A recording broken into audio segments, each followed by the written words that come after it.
سجدہ اطمینان سے ہو. پھر عام طور پر ہم اتحیات میں جب سنت نفل میں ہوں، فرضوں میں تو امام کے پیچھے چلنا ہوتا ہے، تو ہم صرف ایک دعا پڑھ کے سلام پھیر دیتے ہیں. دعا کا سب سے بہترین جو وقت ہے وہ اتحیات کا آخر ہے. سلام پھیرنے کے بعد ایسا جیسے لائن کٹ جائے. ایک مثال ہے، ورنہ اللہ کے ساتھ لائن کٹتی کوئی نہیں، لیکن نماز کے اندر بندہ اور رب بالکل ہم کلام ہو رہے تھے. حمدنی عبدی، اثنا علی عبدی، مجدنی عبدی. اللہ اور بندے کی آپس میں بات ہو رہی ہوتی. تو سلام پھیرنے سے پہلے جو ہم دعا مانگتے ہیں وہ زیادہ طاقتور ہے اس دعا سے جو سلام پھیرنے کے بعد مانگی جائے. تو جتنی دعائیں آپ کو یاد ہیں ان کو آپ سلام پھیرنے سے پہلے مانگنے کی عادت بنائیں، 1 ہو، 2 ہو، 3 ہو. باقی چونکہ دعا کیفیت کا نام ہے نہ کہ الفاظ کا، تو جب کیفیت بن جاتی ہے پھر اردو، پشتو، عربی سب برابر رہتا ہے. اور کیفیت میں بولنا بھی ضروری نہیں، چونکہ دعا ایک فریاد ہے اور فریاد کے لیے الفاظ نہیں ہوتے، ایک درد بھری آواز ہوتی ہے جو وہ اللہ کے عرش کو جاتی ہے تو ہلا دیتی. ورنہ گونگے تو مانگ ہی نہ سکیں، ہوں گے تو مانگ ہی نہ سکیں. دعا ایک کیفیت کا نام، جس مرد عورت پہ آ جائے، جہاں آ جائے، عرفات میں آ جائے، مینا میں آ جائے، مزدلفہ میں آ جائے، یہاں آ جائے، بلڈنگ میں آ جائے، بیت اللہ میں آ جائے، وہ وقت دعا کی قبولیت کا ہے کہ عرش کے دروازے اب کھل چکے. لیکن ہم جو رسمی طور پہ مانگتے ہیں یہ بھی نفع سے انشاءاللہ خالی نہیں.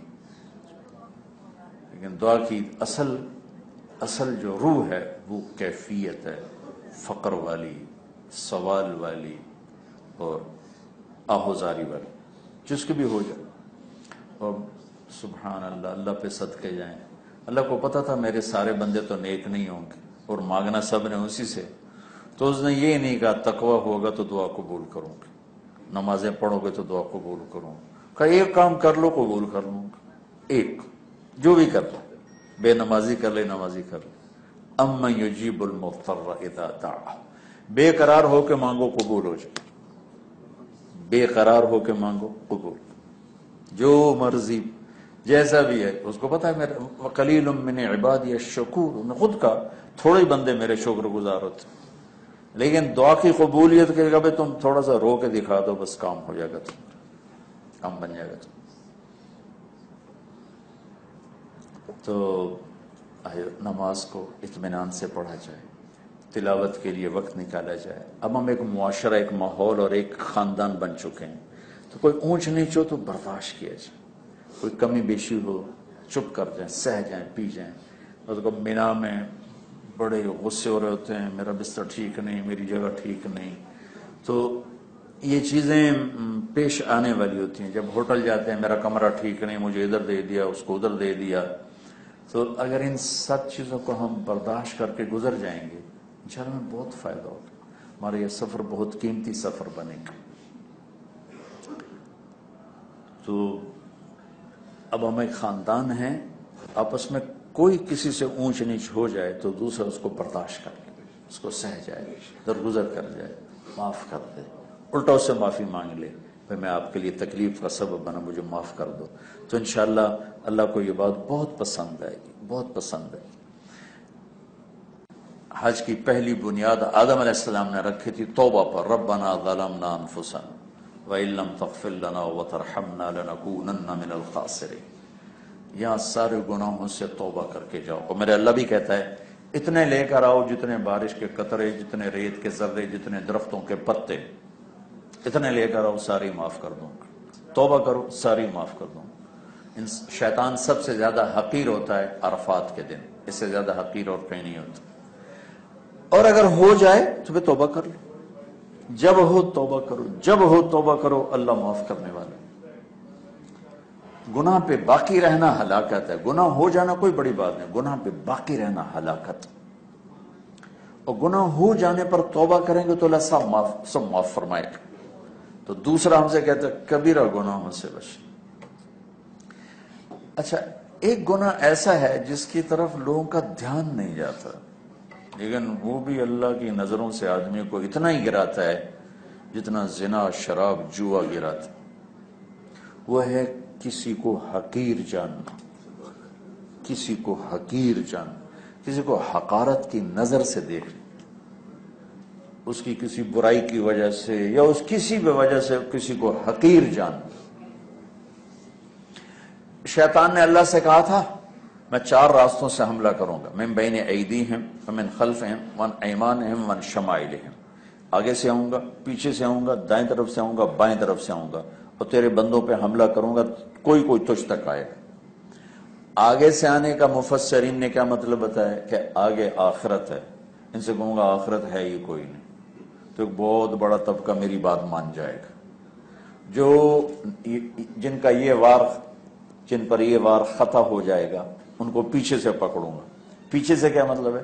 پیچھے دنیا ہے، ان سے کہوں ہاں آخرت واقعی بہت بڑی چیز ہے، جنت بھی ہے جہنم ہے، پر یہ دنیا بھی تو ہے، ان کو دنیا کے چکروں میں ایسا پھنساؤں گا نہ جنت کے طلبگار ہوں گے نہ جہنم سے خوف زدہ ہوں گے۔ ان شمائلہم، الٹے ہاتھ سے آنے کا کیا مطلب ہے کہ ادھر سارے گناہوں کا رجسٹر ہے، تو شراب میں، زنا میں، جوئے میں، چوری میں، ڈاکے میں، جھوٹ میں، سود میں، ہیرا پھیری میں، ان چیزوں میں پھنساؤں گا۔ رائٹ سائڈ سے آنے کا کیا مطلب ہے؟ اس کو میں نے بعد میں بیان کیا کہ آخری چیز رائٹ سائڈ سے آنے کا مطلب یہ ہے جو علماء تفسیریں لکھا ہے کہ کچھ لوگ ایسے ہوں گے نہ آخرت سے غافل ہوں گے، نہ دنیا میں پھنسیں گے اور نہ کبیرہ گناہوں میں پھنسیں گے، تو شیطان ان کو چھوڑ دے گا نہیں۔ انیمان ہے، شیطان ان میں نیکی کا تکبر پیدا کرے گا اور گناہگار لوگوں کی حقارت دل میں پیدا کرے گا۔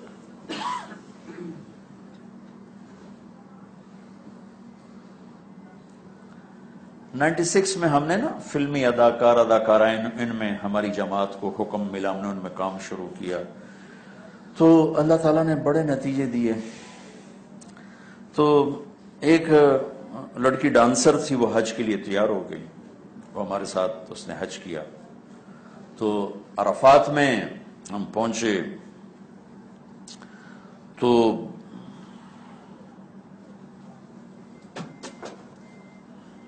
وہاں وہ میٹرس چھوٹے چھوٹے وہ بچھے ہوتے ہیں، چٹائیاں بچھی ہوتی ہیں نا، وہ اس نے بچھائی ہوتی ہیں، معلم نے بچھائی ہوتی ہیں، اس کی فوم کی چھوٹے چھوٹے۔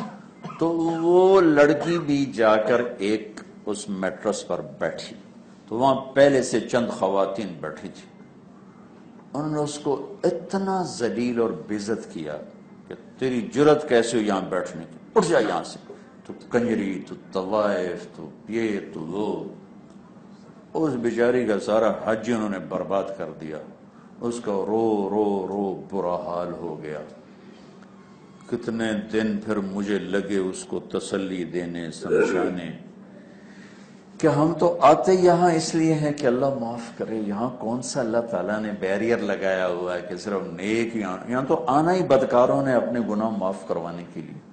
تو یہ میں ان ایمانہم کے بتا رہا ہوں کہ جو مرد عورت کسی طرح شیطان کے قابو میں نہیں آتے ہیں تو ان کو یہاں سے مار دیتا ہے، اوروں کی حقارت، اوروں کی کمی اور ان سے نفرت، یہ آدمی کو اللہ کی نظروں سے گرا دیتی۔